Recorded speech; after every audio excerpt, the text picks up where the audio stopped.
안녕하십니까. 발달장애인 자녀를 둔 부모님을 위한 응원의 메시지 시간입니다. 당신 곁에 부모연대, 줄여서 당부에서 마련한 시간인데요. 오늘은 특별히 발달장애인과 노년기에 대한 이야기를 하려고 합니다. 부모 운동이 학령기를 시작으로 해서 청년기 그리고 중년기까지 차곡차곡 이어져 왔는데, 이제는 우리가 노년기 이야기를 해야 될 때가 된 듯 싶습니다. 어쩌면 조금 늦었는지도 모르겠어요. 오늘은 노년기 이야기, 우리가 어떤 대책을 세워야 되는지, 어떻게 마음의 준비를 해야 되는지 두 분 모시고 차근차근 이야기를 해보겠습니다. 오늘 두 분 자기소개 먼저 해주시죠. 전국장애인 부모연대에서 활동하고 있는 대표를 맡고 윤종술입니다. 반갑습니다. 예, 안녕하십니까. 방금 소개받은 한국장애인고용공단 서울 동부지사 지사장 김대규입니다. 감사합니다.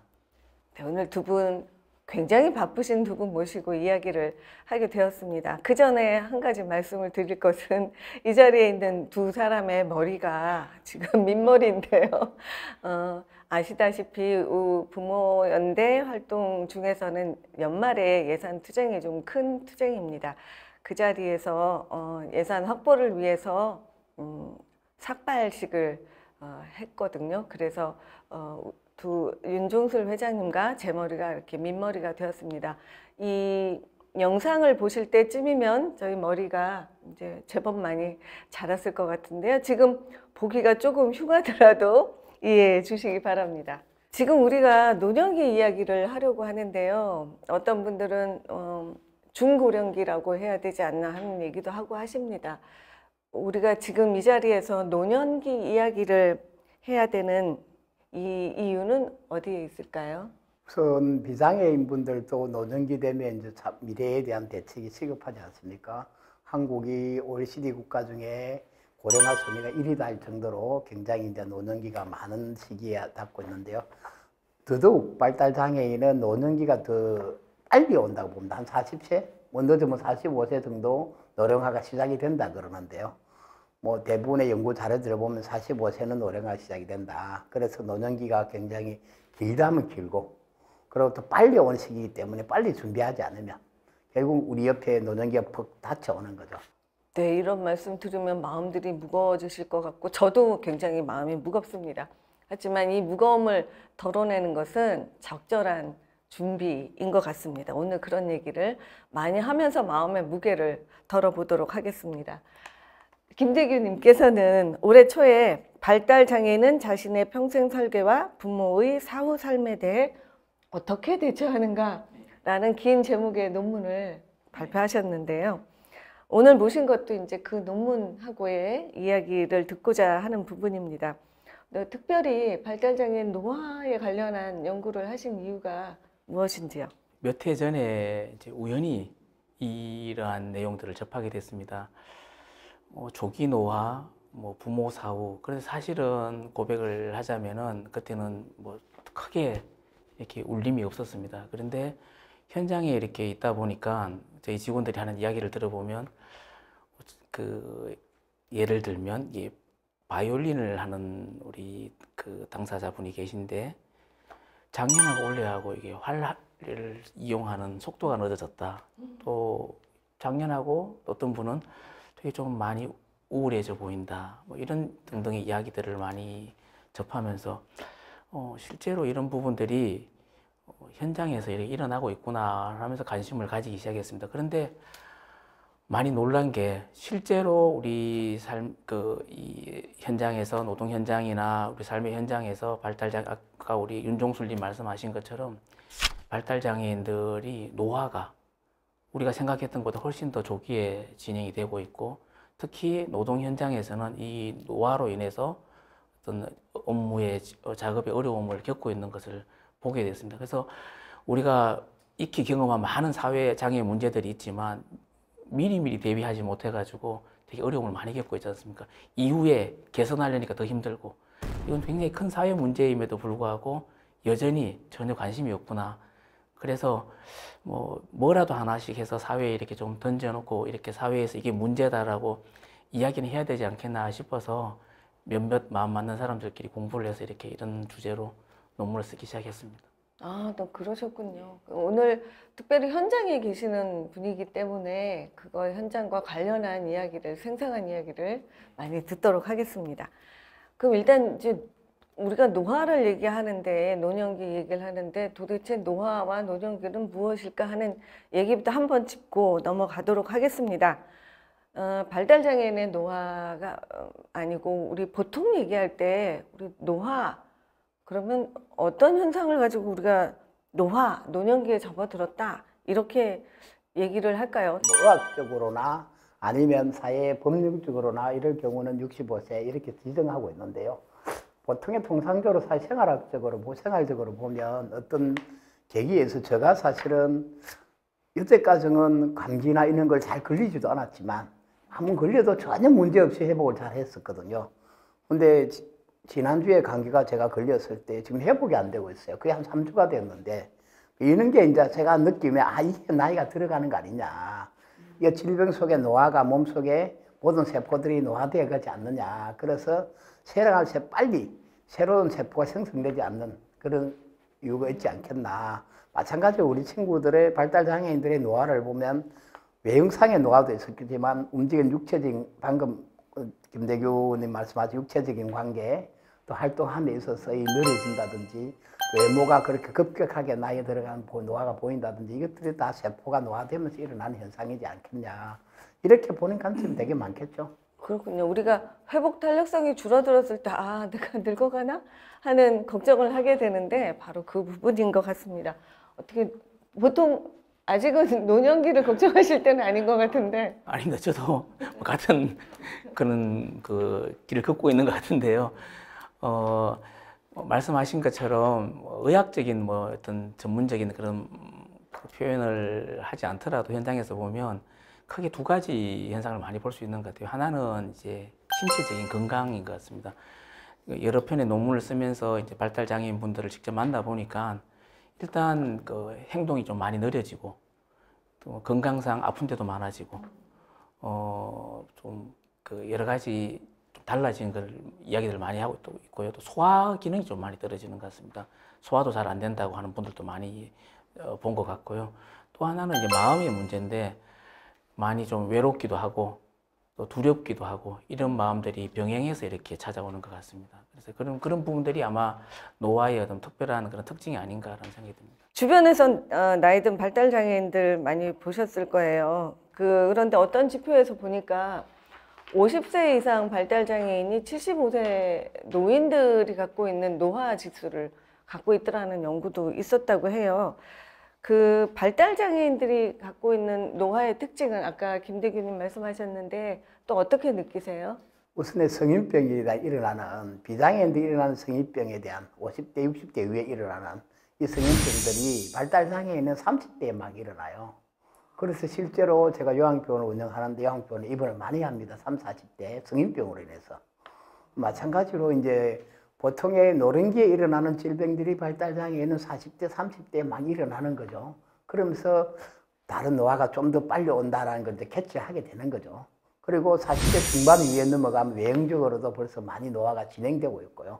특히 50대 가면 그러니까 거의 노인처럼 이렇게 외모가 바뀌어가고 있습니다. 다운이라든지 이런 경우는 눈에 보이듯이 팍팍 내려가고 특히 자폐성 장애인들도 눈에 보이면 제 아이가 30살인데요. 벌써 청년인데 벌써 중년 같은 느낌이 듭니다. 이제 생물학적인 노화 말고도 그리고 심리 정서적인 노화 말고도 이렇게 여러 가지 노년기가 겪는 어려움을 겪게 되는데요. 발달장애인들이 겪게 되는 노년기의 어려움 같은 것들은 혹시 목록을 살펴보면 어떤 것일까요? 제가 생각하기에는 이제 신체 아니면 정서적 이런 어려움 말고도 무슨 사회생활에서의 문제라든가 가족관계의 문제라든가 그런 여러 가지 문제가 있을 것 같아요. 김대규님 보시기에 발달장애인들이 겪는 여러 가지 노화로 인한 스스로의 어려움들은 어떤 목록들이 있나요? 저희가 이제 논문을 쓰면서 만나봤던 많은 발달장애인 분들이 비슷하게 어떤 그런 이제 많이 위축되는 것 같습니다. 특히 이제 그런데 이거는 비단 발달 장애뿐만 아니라 부모님도 같이 위축되는 것 같아요. 이게 조기 노화되다 보니까 부모님의 노화와 자녀의 노화가 동시에 진행이 되는 거죠.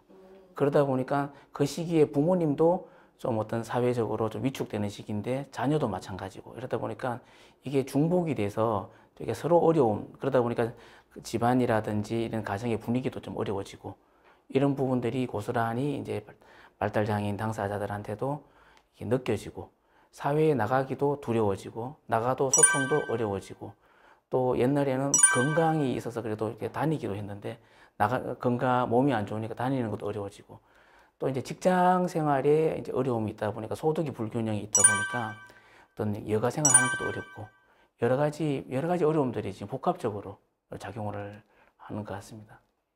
내 자녀가 겪어야 될 문제가 나이가 사회생활을 한참 하고 난 다음에 겪어야 될 문제들인데, 그죠? 그거를 사회생활을 그만큼 충분히 겪지도 않은 상태에서 노화에 맞닥뜨리게 되는 내 자녀의 문제가 우리를 한편으로 참 몹시 우울하게 만들기도 합니다. 근데 어쨌든 우리는 우울함에 멈춰서는 안 되기 때문에 이런 시간을 만들고 있다고 생각을 합니다. 윤종술님 생각하시기에 그렇다면 이런 어려움들을 너무 일찍 겪게 되는 발달 장애인들에 대한 노년기 대책은 대체로 아까 말씀하셨는데 일찍 노화가 된다고 했는데 몇 살 때부터 노년기 대책이 들어가야 될까요? 그렇지. 이제 준비를 하기 위해서 보통의 비장애인 분들은 이제 노후 대책을 준비를 차근차근히 하죠. 특히 65세가 되면 국민연금이 지급되고 뭐 그 전에부터 사보험이라든지 연금이라든지 준비를 차근차근히 하고 또 그렇게 장기적인 재정부터 시작해서 여러 가지를 준비를 하는 마찬가지로 발달장애인 노년에 대한 준비는 사실은 부모가 해야 되는데 뭐 정확하게 말하면 부모가 이렇게 대책을 세워줘야 되는데 부모가 현재 서비스나 현재 급급하기 때문에 노후 대책이라는 게 사실상 그 전무하다시피 하죠. 그래서 우리가 이제 45세 정도 노년기에 접어든다. 그리고 그렇게 준비를 한다라고 하면 한 40 이전부터 노년기 준비를 차근차근 해야 되겠죠. 그리고 노년기에 대한 각종 국가적인 서비스도 이야기를 해야 될 거고 그렇다면 이제 하나하나 준비를 갑자기 노년기를 툭 맞았을 때 45세에 노년기 무대 준비하지 않은 상태의 노년기를 맞았을 때의 대책은 결국은 병원으로 가는 이런 상황밖에 발생하지 않기 때문에 아니면 가족이 방금 우리 김대균님 말씀처럼 가족이 계속 같이 가족도 노년기에 오고 당사자도 노년기에 오고 그럼 같이 노년기 속에서 허위적거리는 이런 상황이 반복될 수밖에 없는데 굳이 시기를 이야기하면 40세 전에부터 준비를 해서 45세 정도 되면 노년기에 접어들었다고 판단해야 되겠죠. 왜냐하면 여러 가지 논문들을 보면 내국 논문들을 보면 비장애인들 한 25년 정도의 차이가 난다. 이 발달장애인의 수명과 비장애인의 수명이 그러면 뭐 45세만 70세 정도 되니까 그 정도 준비를 해야 된다 이렇게 볼 수 있죠. 오늘은 계속 마음이 계속 무거워지고 있는데요. 김대기님 생각하시기에도 그 나이쯤에 준비해야 된다고 생각하시나요? 최근에 제가 이제 같이 근무하는 동료들, 특히 젊은 동료들, 후배들 보면 아주 이른 나이부터 스스로도 그렇고 뭐 이렇게 노년에 대한 이야기를 하면서 준비를 하는 걸 보고 합니다. 그런데 그보다 더 이런 노년에 대한 준비를 체계적으로 더 해야 되는 우리 발달장애인 같은 경우는 대책이 없어서 그런지 관심이 없어서 그런지 누구 하나 구체적으로 고민을 하는 걸 잘 볼 수가 없는 것 같아요. 그냥 오롯이 그냥 가족, 부모님의 몫으로 남겨져 있는 것 같습니다. 안타까운 이야기지만 진짜 좀 더 어렸을 때부터 더 40을 전후한다고 하셨지만 제 생각은 조금 더 어렸을 때부터 그걸 염두에 두고 이렇게 좀 준비가 돼야 되지 않겠나라는 생각을 많이 하곤 합니다. 적어도 아까 우리 윤종술님 말씀하신 것처럼 40세 이전, 뭐 30대부터는 그런 부분들이 좀 준비가 돼야만 이 갑자기 오는 조기 노화, 갑자기 오는 부모님들의 같은 이런 그 노화, 같이 준비해야 될 노화, 아까 말씀하신 그런 것들 대비할 수 있지. 갑자기 맞닥뜨려지면 더 이제 어려움이 있거든요. 그래서 빠르면 빠를수록 좋다는 생각을 해봤었습니다. 그러면 우리 정부에서는 이와 같은 것들을 지금 연구가 많이 있고 한데 이와 같은 것을 감안해서 발달장애인의 노화에 대한 대비 연령이라든가 정책상 이런 게 따로 되어 있는 게 있을까요? 현재는 뭐 연구 수준에 있는 것 같고요. 아직까지 구체적인 서비스나 구체적인 내용은 나오지 않았고요. 활동 보조가 65세 이상 확대한다는 정도만 나오고 있고요. 나머지는 아직까지 60세 이상 발달장애인의 노령화된 부분에 대한 의료 지원, 또 심리적인 지원, 또 건강 지원, 또 각종 뭐 주거 지원 이런 것들이 전혀 대비되어 있지 않습니다. 준비도 하지도 않았고요. 지금 이제 연구 단계에 있고요. 그렇다 보면 지금 이제 가족들이 이런 준비를 차근차근 해야 되는 상황에 있습니다. 특히나 이제 가족의 부재 시 일어나는 이제 문제가 더더욱 심각한데요. 이런 것들 국가 차원에서 단기 계획과 중장기 계획을 이제 만들어야 될 시기가 왔습니다. 아까 저 윤종슬님께서 자녀를 보고 30 넘어가고 이런데 갑자기 늙었더라 라고 느끼셨는데 나도 늙고 자녀도 늙고 하는 이 상황에 자녀의 그 얘가 조금 일찍 늙는구나 하는 걸 보면서 느끼는 감정은 어떠신 거예요? 그런 것 같아요. 방금 우리 김대기님 말씀처럼 부모도 나이 들어가고 자녀도 나이 들어가는 느낌, 특히 나도 노화가 들어가는 느낌, 그 아울러 우리 아들도 보면 갑자기 이제 행동이 좀 더 행동 폭이 줄어드는 거죠. 왕성하게 활동하던 뭐 볼링이라든지 이런 운동을 조금 줄여가는 본인도. 운동 좋아하지 않아요? 운동 되게 좋아하죠. 근데 심지어는 토요일마다 다 외출을 하고 놀러 가야 되는데 일요일 날 되면 아침 되면 힘들어요. 쉬어야 해요. 이 말을 반복해서 계속 하는 걸 느낄 때 실제로 최근에는 뭐 한 1년 정도는 우리 아들이 일요일 되면 밖으로 안 나가려고 합니다. 토요일은 굉장히 놀러 가기를 희망하는데 일요일은 무조건 쉬어야 되는데 그 월요일 출근해야 되니까 충전해야 된다고 본인도 느끼는 거죠. 힘드는 거죠. 그런 걸 보면서 아 얘도 나이가 들어가는구나. 내 나이 정도 되는 느낌 들어요. 제가 일요일 되면 나가기 싫을 정도로 막 밭에서 일해야 되는데 나가기 싫을 정도로 그런데 얘도 늘 나이 들어가는구나 라는 걸 느낍니다. 그럴 때 굉장히 이제 같이 나이가 들어가니까 그래서 가까운 데서 뭐 산책할 정도로 왕성하게 운동해야 될 나이인데 산책할 정도로 끝이는 거죠. 개인적인 노후 대책 소개. 그러면 장애를 가진 자녀와 함께 겹쳐 있는 부분이 있을 것 같은데요? 아니요. 제 아들은 독립해서 저희가 노후되면 아들하고 같이 살기 쉽지 않을 것 같아요. 아들은 독립해서 자기 삶을 살았으면 좋겠습니다. 그리고 본인도 독립하고 싶어 하고요. 가족하고 있기 힘들어하죠. 아무래도 가족하고 있으면 간섭이 많으니까. 그래서 본인도 독립해서 혼자 살 기회를 줘야 되겠죠. 그리고 우리가 80, 90대면 어떻게 될지 모르니까 본인도 준비를 해야 되겠죠. 그래서 따로 노후에는 따로 살기를 희망합니다. 윤종슬님 보시기에 이제 아무래도 발달장애를 가진 가족들하고 많이 접하시니까 이들이 갖는 걱정이나 어려움에 대해서도 많이 호소를 들으셨을 거예요. 그래서 나이 먹어가는 자녀를 둔 부모들과 자녀 노화에 대해서 걱정하는 얘기를 나누신 적이 많을 텐데 어떤 얘기들을 나눴는지, 그리고 우리나라에서 노년기에서 가장 걱정스러운 부분이 어떤 거라고 들으셨는지 소개 좀 해주세요. 발달장애인은 마찬가지로 이제 병원에 놓는 게 되고 또 마지막에 가서는 이게 의료적인 처치를 받아야 될 상황이 올 건데요. 우리는 촘촘히 준비를 하지 못했다. 우리나라 의료 시스템만 좋다고 이야기하지.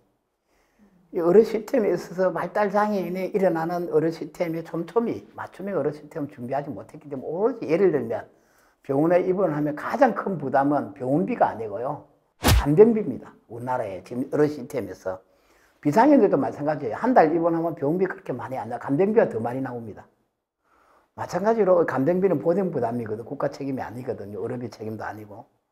그래서 발달장애인이 병원에 입원하면 병원비는 그렇게 많이 나오지 않아요. 그런데 간병비가 병원비보다 훨씬 더 많이 나오는 거죠.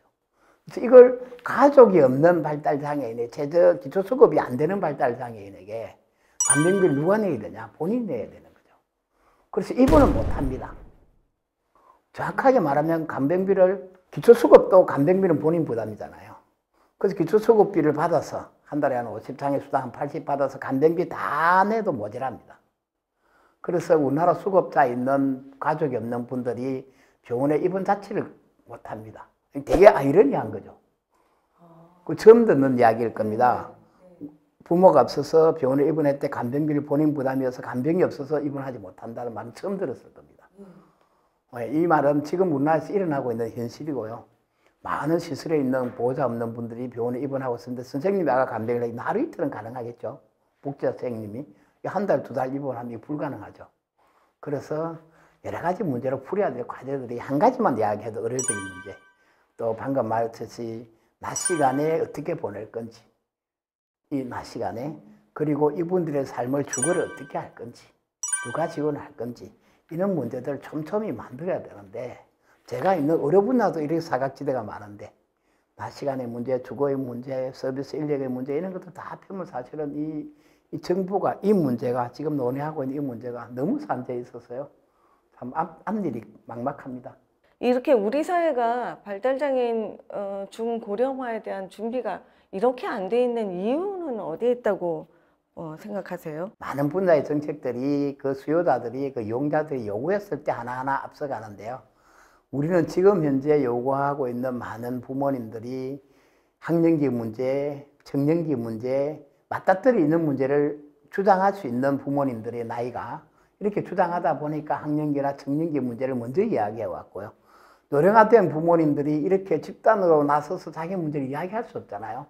노령화된 발달장애인도 자기 주장하기 쉽지 않고, 그러다 보니까 노령화 문제를, 장애인의 노령화 문제, 특히 발달장애인 노령화 문제를 뒷전으로 가진 거죠. 정책에 있어서, 우선순위에 있어서. 그러다 보니까 작년에 국가 차원에서 준비하지 못한 거죠. 국가는 늘 수요자의 요구에서 밀려서 정책을 할 수밖에 없는 구조인 것 같아요. 예산은 항상 모자라고, 항상 할 곳은 많고, 그러다 보니까 국가 차원에서 사전에 준비하지 않고, 이조차도 노령화차 발달장애 노령화 문제가 최근에 부모 단위에서 이렇게 계속 이야기를 하니 이제 국가 차원에서 연구를 시작한 거죠. 부모님을 이제 만나 뵙고 이런저런 이야기를 하면 저런 이야기를 하시는 거예요. 당장에 눈앞에 급한 것 때문에 감히 그 이후 거는 상상도 못했다라고 말씀하시는데, 대화를 풀어가면서 실제로는 이게 더 큰 문제다. 왜냐?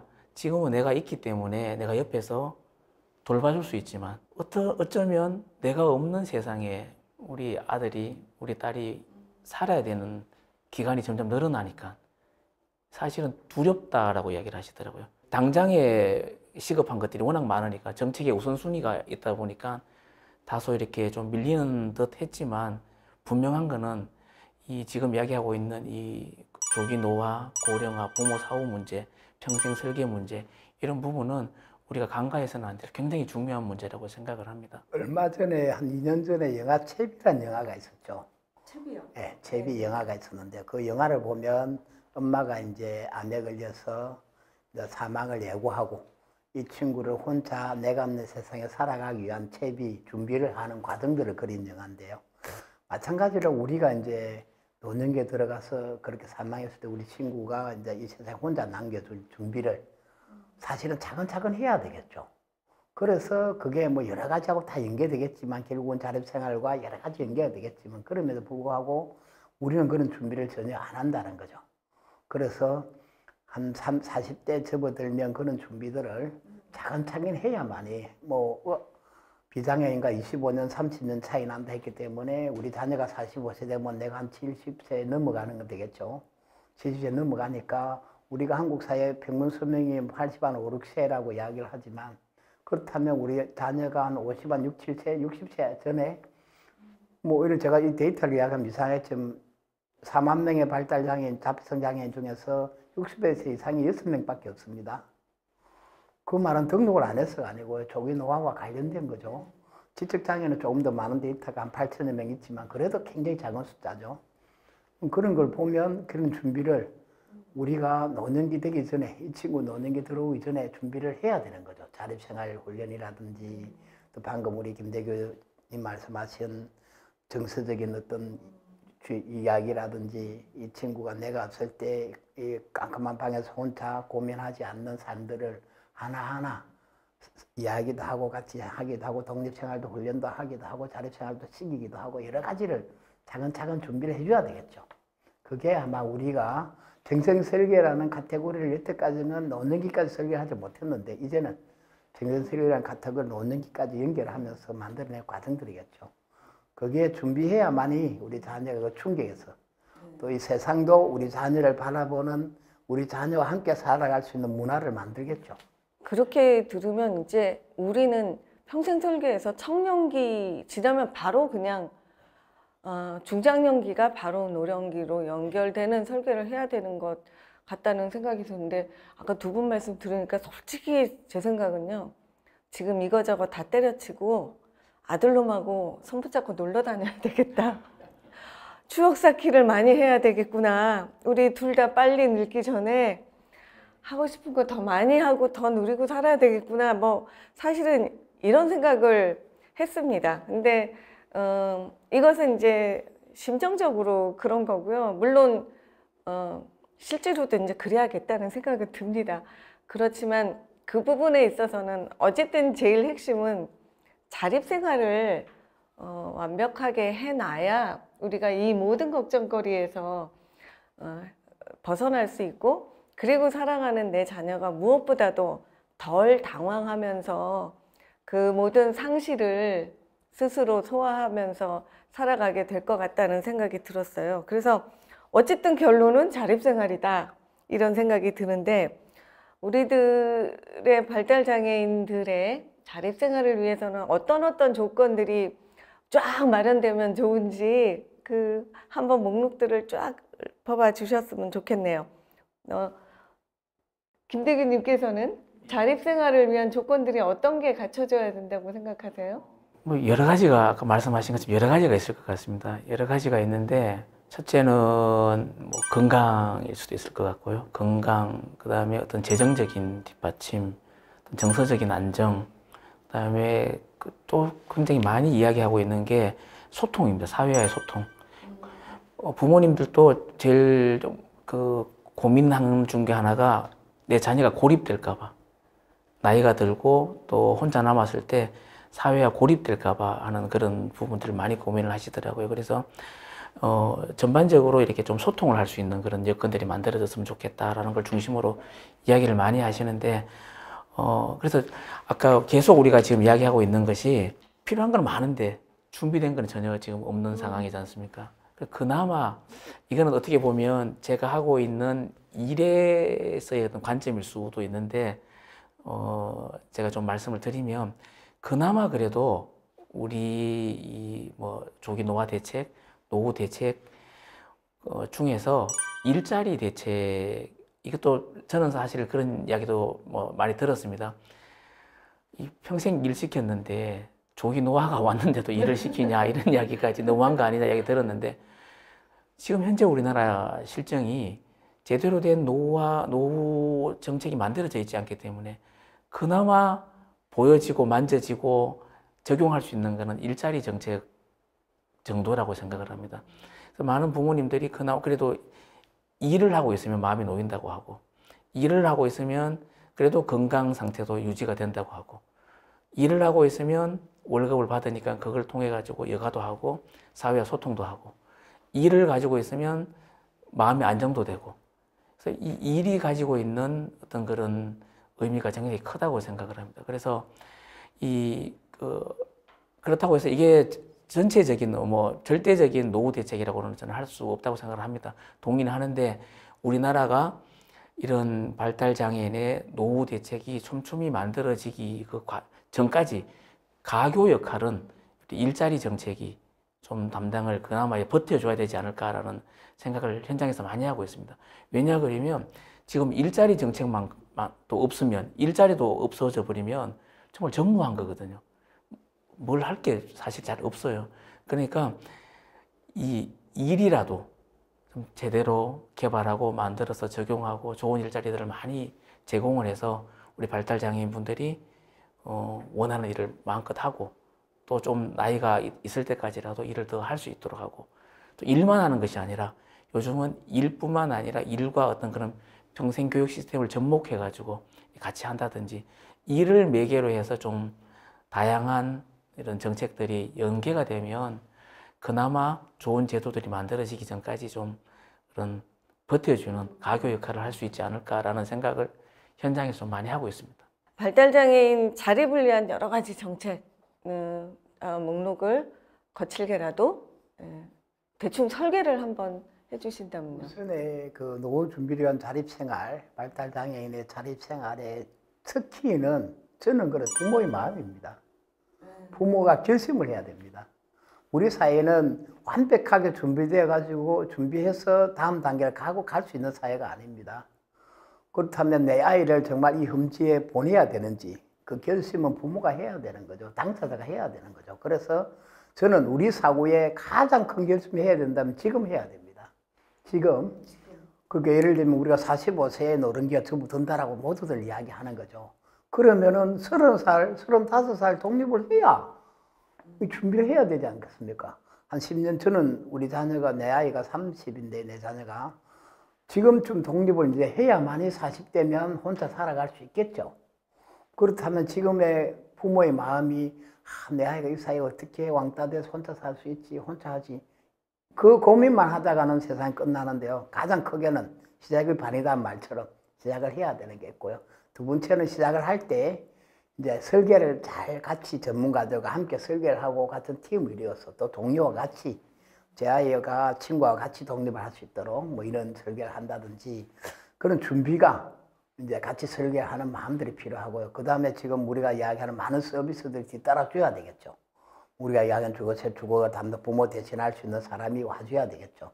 그리고 낮 시간도 보장되고 밤 시간도 보장되고 일자리도 보장되는 우리 김대규 지사님 말씀처럼 일자리도 충분히 보장돼야만이 노후 준비에 대한 돈에 대한 문제. 한국 사회에서는 자본주의입니다. 돈이 있어야 노후가 진행되거든요.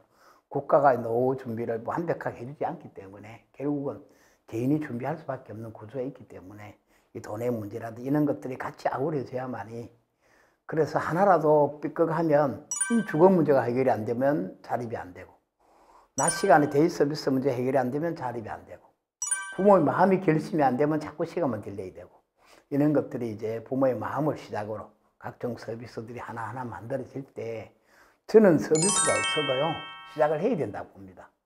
서비스는 2차 문제고요. 1차 문제는 시작을 해야만이 결국에 그 서비스가 필요한 거를 지자체도 느끼고 주위 사람도 느끼는 거죠. 그러면서 자초로도 하면서 만들어가는 거죠.